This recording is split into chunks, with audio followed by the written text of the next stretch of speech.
بسم اللہ الرحمن الرحیم اللہم صلی علی سیدنا محمد وعلی آل سیدنا محمد واصحاب سیدنا محمد وبارک وسلم صلی علیہ۔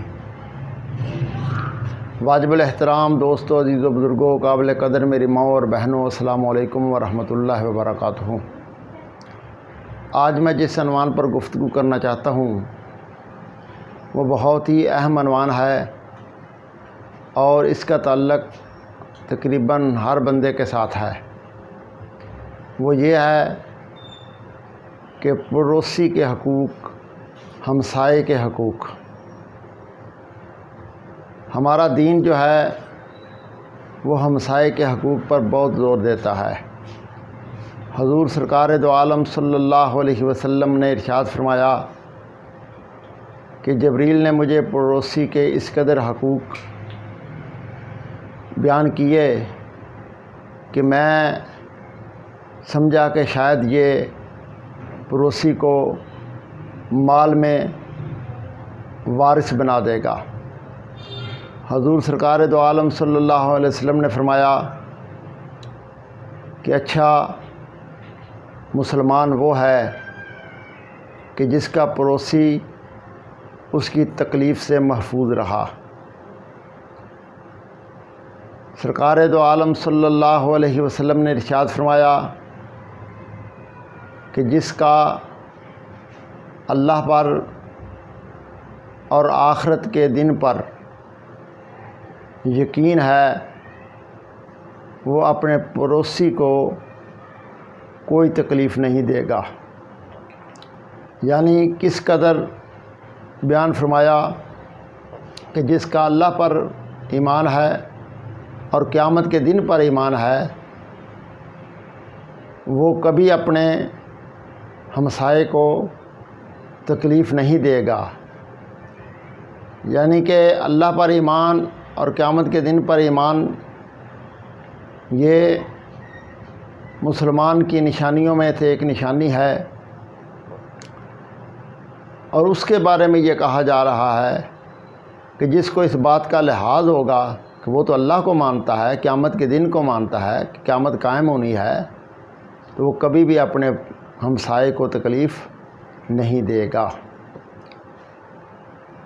اور سرکار مدینہ صلی اللہ علیہ وسلم کی بارگاہ میں عرض کیا گیا کہ ایک عورت ہے، وہ دن کو روزہ رکھتی ہے اور رات کو قیام کرتی ہے، نماز پڑھتی ہے، لیکن اپنے ہمسایوں کے ساتھ بد زبانی کرتی ہے، ان کو تکلیف دیتی ہے۔ حضور علیہ الصلوۃ والسلام نے فرمایا کہ اس کا ٹھکانہ جہنم ہے۔ اس بات سے اندازہ لگائیں وہ نماز بھی پڑھتی ہے اور دن کو روزہ بھی رکھتی ہے، لیکن ہمسائے کے ساتھ سلوک اچھا نہیں ہے، نہ اس کی نماز کام آئی نہ اس کا روزہ رکھنا کام آیا۔ حضور نے فرمایا اس کا ٹھکانہ جہنم ہے۔ ایک بندے نے شکایت کی کہ یا رسول اللہ، میرا پڑوسی جو ہے، میرا ہمسایہ جو ہے، وہ مجھے تکلیف دیتا ہے، ایذا دیتا ہے، مجھے پریشان کرتا ہے۔ سرکار مدینہ صلی اللہ علیہ وسلم نے فرمایا کہ مسجد کے دروازے پر لکھ کر لگا دو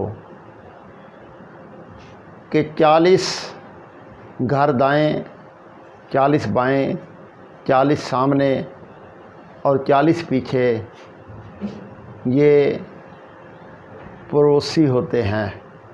یعنی پڑوس جو ہیں ان کو حضور نے اتنا وسیع فرما دیا کہ 40 دائیں، 40 بائیں، 40 سامنے اور 40 پیچھے، یعنی 160 گھر جو ہوتے ہیں وہ پڑوسی ہوتے ہیں۔ ان تک کا خیال رکھنا، ان کو تکلیف نہ دینا، ان کے دکھ سکھ میں شریک ہونا، ان کی ضروریات کا خیال رکھنا، یہ ایک بندے کے فرائض میں شامل ہے۔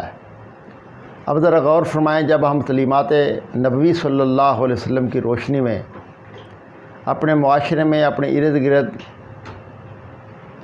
160 گھروں کا خیال رکھیں گے تو پھر ایک ایسا پرامن اور فلاحی معاشرہ قائم ہوگا کہ کوئی بھی ضرورت مند اور پریشان حال نہیں رہے گا، کیونکہ ان کے پڑوسی جو ہیں وہ ان کی ہر طرح کی مدد، تعاون اور دلجوئی کرنے والے ہوں گے۔ اور نبی کریم صلی اللہ علیہ وسلم نے یہ بھی فرمایا کہ پڑوسی جو ہیں وہ 3 قسم کے ہیں۔